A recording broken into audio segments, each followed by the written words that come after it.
Vamos continuar lendo a carta e meditando nessa carta que mudou o mundo, a Epístola de São Paulo aos Romanos. Esses são os nossos encontros número 71, estudando essa carta. E o título da mensagem é Ele é rico. Exatamente isso, irmãos. E eu convido vocês a abrirem Romanos, capítulo 10. Vamos ler aqui do verso 11 a 13, que diz assim, como diz a Escritura, quem nele confia nunca será envergonhado. Não há diferença entre judeus e gentios, pois o mesmo Senhor é Senhor de todos e abençoa ricamente a todos que o invocam, porque todo aquele que invocar o nome do Senhor será salvo. Coisa linda isso, irmãos. Invoquemos a Deus, porque Ele é rico, rico, rico em abençoar. Esse verso 11, o apóstolo Paulo está citando o profeta Isaías, que é o profeta evangélico. Lendo o livro de Isaías, entendendo a Epístola Romana, a gente vai concluindo que a fé, esse presente maravilhoso de Deus, não depende dos nossos sentimentos, não depende dos nossos achismos, não depende daquilo que a gente faz ou deixa de fazer, depende, se baseia exclusivamente na infalível palavra de Deus. Ele está citando Isaías capítulo 28, verso 16, onde ele fala sobre a pedra que Deus assentou em Sião. Essa é a grande profecia messiânica do Antigo Testamento, falando sobre a pessoa de Jesus Cristo.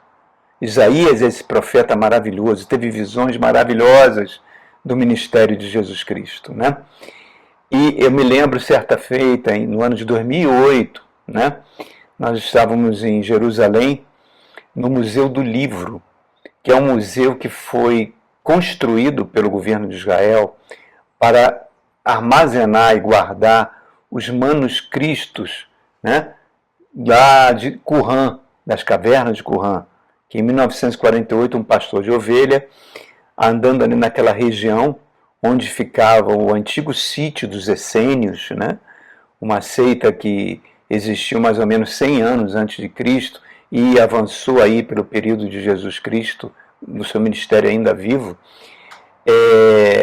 Ele entrou numa caverna e encontrou várias ânforas. E nessas ânforas haviam textos bíblicos. Olha só, irmãos, manuscritos escritos e guardados pelos essênios. E um dos manuscritos, estava em ótimo estado, era o livro de Isaías. Olha só, irmãos, a versão mais antiga que existia até 1948 datava mais ou menos do século 3 da nossa era. Esse manuscrito datava de 100 anos antes de Cristo, então era o mais antigo de todos. Era o mais raro de todos. O governo de Israel então comprou esses manuscritos e criou um museu. E naquela semana, em 2008, o presidente americano Clinton estava visitando Israel e esse manuscrito, que era vedado à visitação pública, foi exposto para ele. Estaria exposto naquela semana, então, para todos os visitantes. Então nós tivemos o privilégio de ver esse manuscrito. E eu me lembro, irmãos, quando nós entramos naquela sala, uma sala bem escura, lançando luz sobre o livro de Isaías, escrito 100 anos, guardado, compilado pelos essênios, 100 anos antes. A presença do Espírito Santo estava tão intensa naquela sala, irmãos, muitos irmãos falando em línguas. Foi uma experiência maravilhosa.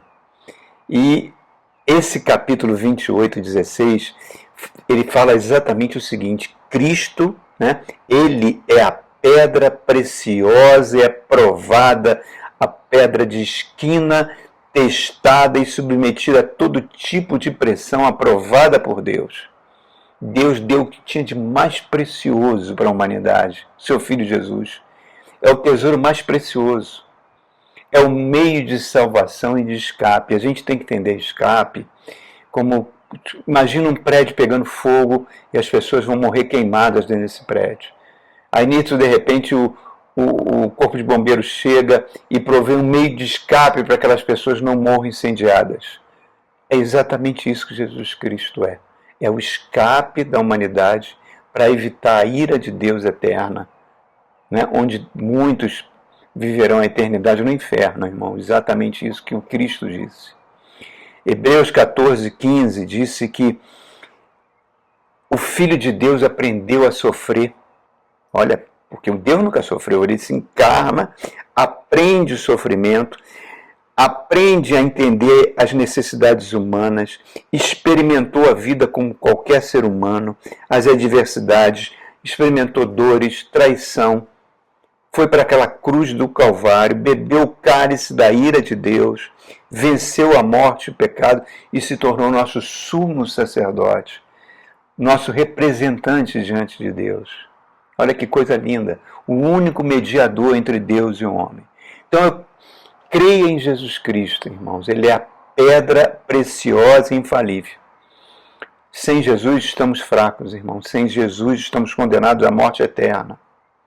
Ele morreu a minha morte para que a gente viva a sua vida. Creia com o seu coração, com todo o seu ser. Tá? E outra coisa, irmãos, quando nós oramos e vamos a Cristo, nunca vamos em vão. Quando precisarmos de Jesus, Ele estará ali conosco para sempre. Para sempre. João capítulo 6, verso 36 e 37, diz que Jesus mesmo fala, as ovelhas que meu Pai me deu, eu jamais as lanço fora. Então é impossível nós sermos rejeitados. Muitas vezes nós somos rejeitados pelos nossos pais, pelas nossas famílias, no ambiente de trabalho, mas quando nós vamos a Cristo, nós somos acolhidos em amor. Ele derrotou cada inimigo nosso, irmãos. 3 grandes inimigos, a lei, que nos condenava, né? Porque era impossível que a gente cumprisse os seus requisitos, estávamos fracos, não tínhamos como cumprir as suas exigências, então por isso estamos condenados, né? Segundo, ele derrotou Satanás, o príncipe desse mundo, que não pode mais nos atingir, não pode mais nos derrotar. O mundo jaz nele, jaz no maligno, tá? Mas ele, segundo 1 de João, capítulo 5, versos 8 e 19, não nos toca. Porque o sangue de Jesus nos cobre. O terceiro inimigo, nós só vamos ver no futuro, é a morte. Eclesiastes, capítulo 7, diz que existe mais valor você ir a um funeral do que a uma festa. Porque no funeral você vai ver qual é o destino de todo ser humano. Para onde todo ser humano vai. A morte é o destino de todos. Mas não acaba aí. Agora com Jesus Cristo a morte não vai nos alcançar. A morte é apenas uma passagem para a eternidade. E quando Ele voltar, nós viremos com Ele e teremos o corpo de glória, um corpo que viverá para sempre. O grande presente que Deus nos deu, a glorificação. Tudo isso graças a Jesus Cristo. Tá? A salvação depende apenas dessa segunda pessoa bendita da Santíssima Trindade. Então por isso que ele é rico. Vamos ver agora o verso 12 aqui que o apóstolo Paulo está falando para a gente. Ele diz o seguinte: não há diferença entre judeus e gentios, pois o mesmo é Senhor e Senhor de todos e abençoa ricamente a todos os que o invocam. Olha que coisa fantástica. Ele é Senhor de todos. Não há diferença entre judeus e gentios. Essa diferença existia até a morte e ressurreição de Cristo. Agora não existe mais. Os judeus se consideravam o povo escolhido, né? O povo que detinha os oráculos de Deus. Jesus falou da importância dos judeus porque diz que a salvação vinha dos judeus. Ele nasceu judeu, debaixo da lei, da tribo de Davi. Então, reparem, da tribo de Judá. Né? Por isso ele é chamado Messias, é o filho de Davi, o reino prometido a Davi pelo próprio Deus, dizendo que o seu reino jamais teria fim. E o descendente de Davi é aquele que entrou uma semana antes da sua morte na cruz, da sua ressurreição, montado no jumentinho, cumprindo a profecia de Zacarias. O Rei Eterno entrando, montando no jumentinho. Profecia também dada a Miqueias. E quando ele entra em Jerusalém, a multidão clama: Hosana ao filho de Davi. Jesus é o cumprimento dessa profecia. Havia uma diferença muito grande entre os gentios e os judeus. Os judeus consideravam os gentios sem alma, goim era o termo usado, né? Cristo nasce judeu, sob a lei, vai para a cruz, os judeus o rejeitam, não aceitam ele como Messias, mas os gentios aceitam. O apóstolo Paulo, quando ia nas sinagogas, pregar o evangelho, os judeus o perseguiam, tentaram matar ele algumas vezes, mas os gentios abraçavam a fé, né? Cumprindo a promessa dada a Abraão: em ti serão benditas todas as nações na terra. Por quê? Porque Cristo é rico, rico em abençoar. Irmãos, isso é fantástico, irmãos. Isso é fantástico. Repare, a mente do apóstolo Paulo era uma mente privilegiada, mas o seu coração era muito maior. O seu amor pela humanidade era muito maior. E por isso que ele está cheio de emoção, dizendo: ele é rico para todos os que o invocam. Olha que coisa linda. O universo está debaixo das mãos dele, debaixo da autoridade dele. E o universo, por pertencer a Cristo, é um ambiente de amor, irmãos. Inteiro amor. E ele está falando: não tem mais divisões. Somos todos a humanidade descende de Adão. Adão pecou, todos pecaram. Todos estão destituídos da glória de Deus. Todos estavam destinados à condenação. Nós éramos pecadores, fracassados, debaixo de condenação. Efésios 2:3, todos estavam debaixo da ira de Deus.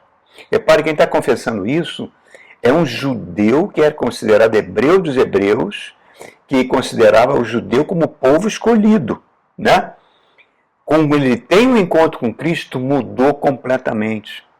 Por isso que o apóstolo Paulo, em Romanos, nesses capítulos 9, 10 e 11, ele condena os judeus por recusarem o evangelho.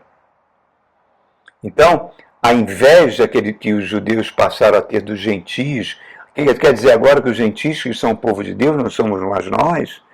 E o apóstolo Paulo vai nas Escrituras, vai em Isaías, vai nos profetas, vai no Pentateuco para mostrar que isso era já previsto para Deus. O fundamento é: estamos sendo recebidos no reino de Deus quando consideramos nosso Senhor Jesus como nosso Senhor e Salvador. E aí Deus é Senhor de todos. Deus não é Senhor apenas de um povo. Deus não é Senhor de apenas uma religião. Budista, muçulmana, espírita. Não, Ele é o Pai nosso, é Pai de toda a humanidade. Agora, só tem um caminho que leva até Ele. E esse caminho é Jesus Cristo. Por isso, todo esse endeusamento a Israel não tem sentido. Por alguns setores evangélicos, não tem sentido, irmãos. O judeu, se aceitar Jesus Cristo como os judeus messiânicos estão fazendo em Israel, serão salvos. Se não aceitarem, vão estar debaixo do juízo de Deus.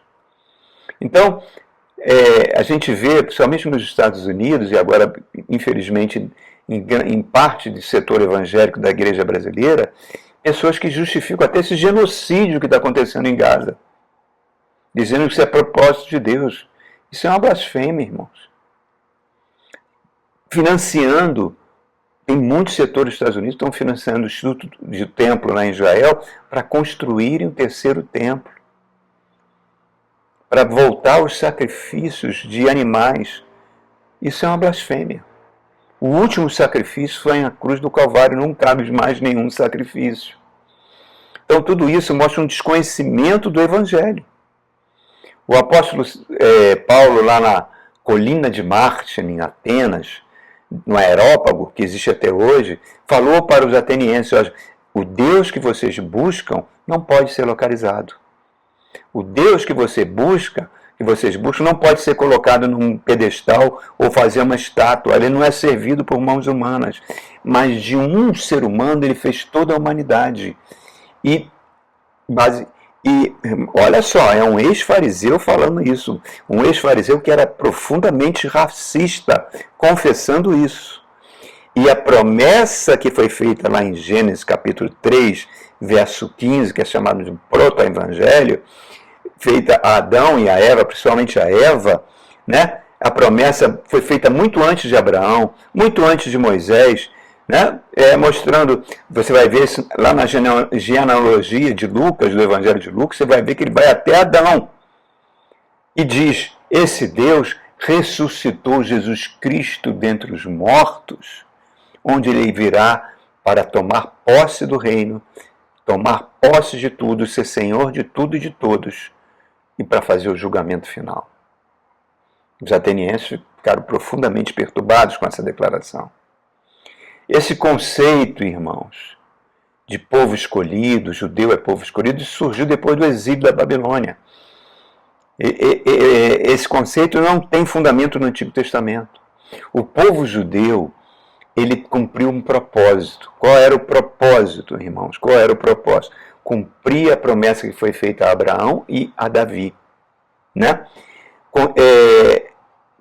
Israel só veio a existir para que a criança, o Cristo, nascesse. Nascesse da linhagem de Davi em Israel. Olha só que coisa fantástica, irmãos. É fantástico. Então o povo judeu veio a existir para que o Messias viesse ao mundo e abençoasse todos os seres humanos. Todos os seres humanos. É a promessa feita por Deus a Abraão: em ti serão benditas todas as nações. A salvação é para todos, não é para um povo escolhido. Agora, infelizmente, poucos serão salvos. Muitos são chamados, mas poucos escolhidos. É um fato. Todos nós procedemos de Adão. Todos nós caímos quando Adão caiu. Ele é o cabeça da antiga humanidade. Agora, Cristo é o segundo Adão. Cristo é o novo Adão. E a morte não tem mais domínio sobre ele. Ele está com o corpo de glória, sentado à direita de Deus, esperando que todos os seus inimigos sejam colocados debaixo dos seus pés. E a igreja do Senhor Jesus, aqueles que aceitam Jesus como Senhor e Salvador, aqueles que têm a presença do Espírito Santo dentro de si, que nasceram de novo, é o novo Israel de Deus. É o povo escolhido de Deus. É o remanescente que Deus está formando para si mesmo. Isso é muito lindo, irmãos. Ele é a pedra preciosa para nós. Para os judeus foi pedra de tropeço. Para nós se tornou preciosa. Atos capítulo 1, Efésios capítulo 1, Efésios 3, fala sobre essa riqueza do Cristo. Algo que é precioso é um atributo da riqueza. Faz parte da riqueza. Colossenses capítulo 2, Paulo, diante da grandeza do Cristo, ele que era o hebreu dos hebreus, o fariseu dos fariseus, ele considerou tudo isso esterco perto do conhecimento de Cristo. Ele que era irrepreensível na lei, considerou esterco perto da grandeza e riqueza de Cristo. É magnífico isso, irmãos. Não há palavras para definir essa coisa maravilhosa, espetacular que é Cristo nas nossas vidas. Por isso que o apóstolo Paulo, extasiado, declara: em Cristo estão todos os tesouros da sabedoria e da ciência. Tudo está nele. É o Senhor de todos que o invocam. É isso que a gente acabou de ler. Rico, rico, rico. Se você pegar um ser humano profano, um criminoso, um pedófilo, um adulto, um assassino, um político, né? Falando da má política que a gente tem tão grande no Brasil, pode ser salvo? Claro. Por que pode?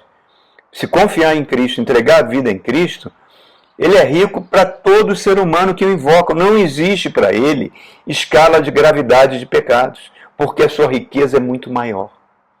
É muito maior. Cristo é Deus recebível. Olha que coisa linda, irmãos. Nós somos um espírito habitando num corpo, né? E a Bíblia diz que em Efésios que toda sorte de bênçãos espirituais estão reservadas para nós em Cristo.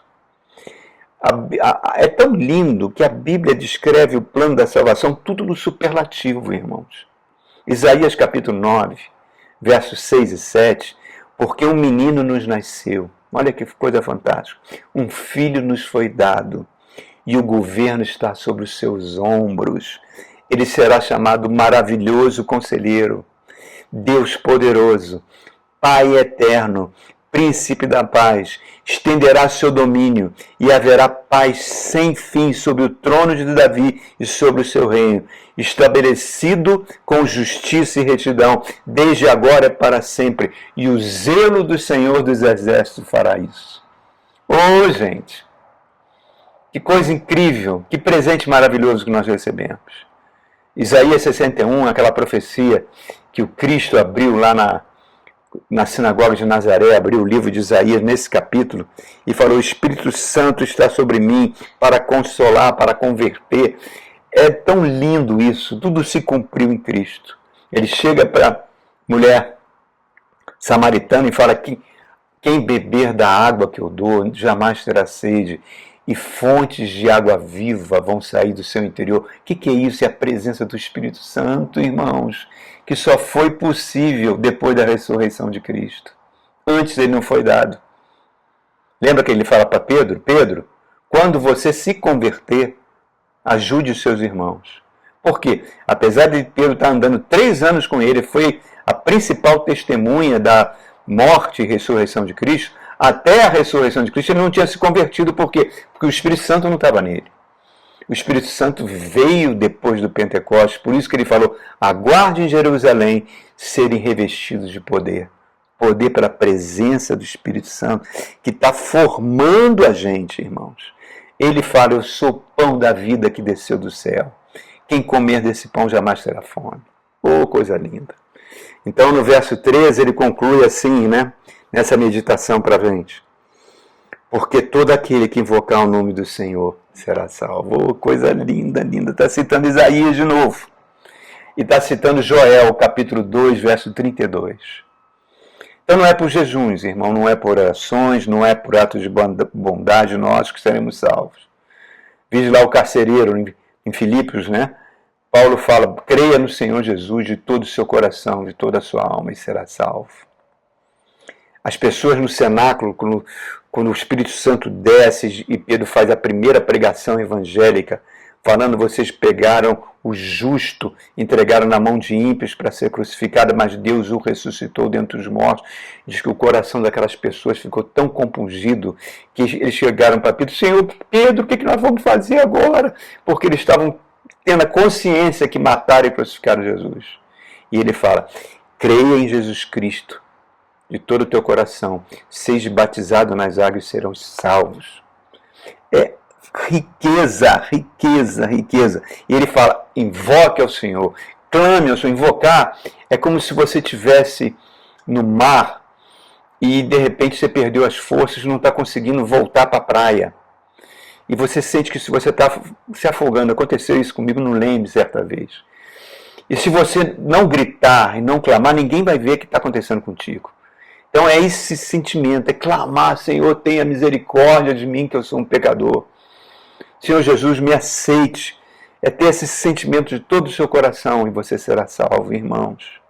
Oh, coisa linda, linda. Não existe outro meio de salvação. Não existe. Se houvesse, a segunda pessoa da Santíssima Trindade não teria vindo para esse mundo, se feito um homem, esvaziado da sua divindade e vindo para morrer na cruz. Ele não teria feito isso. Então, meu irmão, você que tem o Espírito Santo, você que é cristão, em toda a acepção da palavra, que é um filho de Deus, que é um discípulo de Jesus Cristo, porque você é conhecido pelo seu amor, né? Você é o verdadeiro filho de Abraão, o nosso pai. Se você é judeu ou gentio, não importa.